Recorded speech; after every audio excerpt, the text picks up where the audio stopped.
Good morning student. आशा करते हैं कि आपको जो करवाया है वो समझ में आ रहा होगा। फिर भी अगर कोई प्रॉब्लम है तो आप पूछ सकते हो। आज हमारा छोटा सा टॉपिक होगा, सिर्फ 3 चीज़ें हमने करनी है। नंबर 1 हमने करनी है scalar multiplication. Scalar multiplication multiplication ये क्या होता है? देखो, मान लीजिए आपके पास कोई एक मैट्रिक्स गिवन है, कोई भी ऑर्डर ले सकते हो आप इसके अंदर। ये आपके पास गिवन है और आपने टू फाइंड करना है। मान लीजिए आपने 4a निकालना है, तो इसका मतलब जो यहाँ पे जो 4 है, ये जो 4 है ये आपका एक स्केलर है जिसके आपने इसके साथ मल्टीप्लाई करनी है। 4 की जगह आपका कोई भी आ सकता है, 3 है, 10 है, k है, a है, b है, कुछ भी आ सकता है। तो इसका मतलब ये हुआ कि आपने a की 4 के साथ मल्टीप्लाई करनी है, तो आपका ये 4a निकल जाएगा। कैसे निकलेगा? जो a मैट्रिक्स है इसके अंदर जितने भी आपके एलिमेंट होते हैं, 6 हैं, 10 हैं, जितने भी आपके एलिमेंट हैं, इन सभी की आपने 1 बाई 1 4 के साथ मल्टीप्लाई करनी है। जैसे ये आपके पास बन जाएगा, मल्टीप्लाई करने के बाद इस तरह से ये जो 4 है यहाँ पे, ये आपका मल्टीप्लिकेशन स्केलर है। ठीक है, समझ में आया? अब यहाँ पे मान लीजिए एक गिवन आपके पास, अब आपने के ए निकालना है, तो ये जो के है अब ये आपका यहाँ पे मल्टीप्लिकेशन स्केलर है। अब आपने के की इसके साथ मल्टीप्लाई करनी पड़ेगी, तो ये बन जाएगा जैसे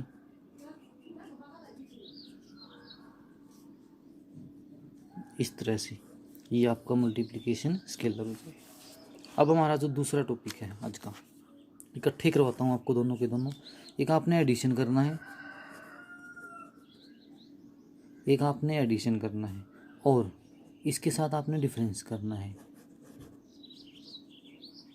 डिफरेंस यानी कि जिसको हम सब्ट्रैक्शन बोलते हैं, सब्ट्रैक्शन करना है, ये करना है। इन दोनों में एक बात आपने ध्यान रखनी है, जब भी आप एडिशन और सब्ट्रैक्शन करोगे, उन्हीं दो मैट्रिक्सों का एडिशन और सब्ट्रैक्शन होगा। मान लीजिए ए और बी आपने प्लस करना है, आप इनको तभी प्लस कर पाओगे अगर इन दोनों का जो ऑर्डर है वो सेम होगा, ऑर्डर सेम होगा। और दूसरी बात, जिन ऑर्डर की ए और बी आपकी मैट्रिक्स आएंगी, एडिशन और सब्ट्रैक्शन आपका उसी ऑर्डर का मिलेगा। इसका मतलब इन तीनों के जो ऑर्डर हैं वो सेम होंगे। जो दो मैट्रिक्स दे रखी हैं वो, और जो आपका आंसर आएगा वो, इन तीनों का जो ऑर्डर होगा वो क्या होगा? सेम होगा। ठीक है, जैसे फॉर एग्जांपल करते हैं हम इसके अंदर कुछ क्वेश्चन। जैसे मान लीजिए आपके पास एक ए मैट्रिक्स गिवन है, ए मैट्रिक्स गिवन है, फिर आपके पास एक बी मैट्रिक्स लेते हैं,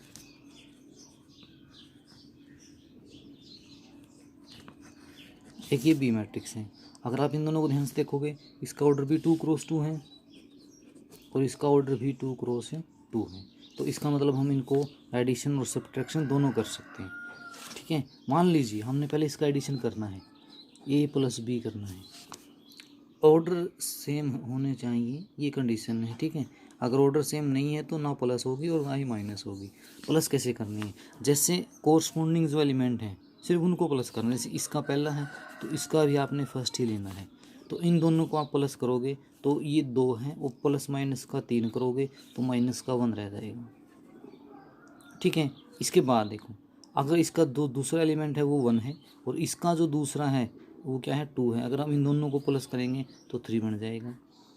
इस सेकंड रो का फर्स्ट एलिमेंट है और ये सेकंड रो का फर्स्ट एलिमेंट है। अगर आप इन दोनों को प्लस करते हो, इसको और इसको, तो ये 2 रह जाएगा। 4 में से 2 माइनस करोगे और लास्ट वाले को प्लस करोगे तो 8 बन जाएगा। तो इस तरीके से ये आपका आंसर आ जाएगा। और ध्यान से देखोगे तो ये भी 2 क्रॉस 2 है, ये भी 2 क्रॉस 2 है, और जो आंसर आया है वो भी क्या है? आपका 2 क्रॉस 2। समझ गए?